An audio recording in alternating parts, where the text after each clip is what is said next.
Hello বন্ধুরা, আমি তোমাদের কাছে একটা নতুন রেসিপি নিয়ে এসেছি, পনির টিক্কা। দেখো পনির টিক্কা করতে আমার কি কি লাগছে। দেখো পনিরগুলোকে আমি এইভাবে কেটে নিয়েছি। এখানে টক দই ফেটিয়ে নিয়েছি। এখানে তন্দুরি মশলা রয়েছে, এখানে গরম মশলা গুঁড়ো রয়েছে, এখানে লঙ্কা গুঁড়ো রয়েছে, এখানে চাট মশলা রয়েছে, এখানে মেথি পাতা রয়েছে, এখানে রসুন বাটা আছে, এখানে ভিনিগার আছে, এখানে দেখো নুন রয়েছে। এবার বাটির মধ্যে দেখো আমি টক দই নিয়ে নিচ্ছি।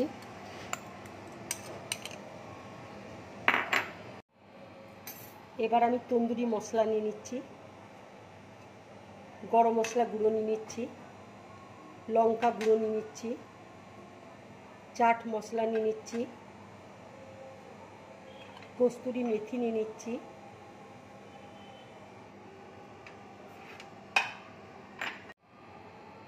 এবার রসুন বাটা নিয়ে নিচ্ছি, ভিনিগার দিয়ে দিচ্ছি, আন্দাজ মতো নুন দিয়ে দিচ্ছি। এবার দেখো সব আমি একসাথে মাখিয়ে নিচ্ছি। এবার পনিরগুলো দেখো আমি ব্যাটারের মধ্যে দিয়ে দিচ্ছি।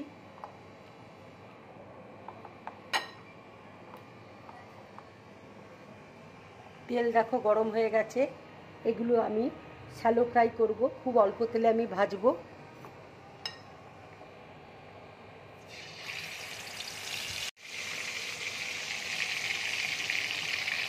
এগুলো আমি মিডিয়াম টু লো ফ্লেমে ভাজবো, তাহলে ভাজাটা খুব ভালো হবে।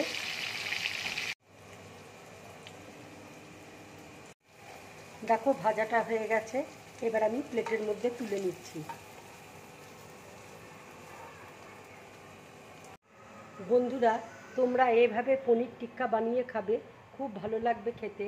যদি আমার এই রেসিপিটা তোমাদের ভালো লাগে তাহলে লাইক করবে, শেয়ার করবে আর ড্রিম ব্লগ চ্যানেলটাকে সাবস্ক্রাইব করবে। নমস্কার।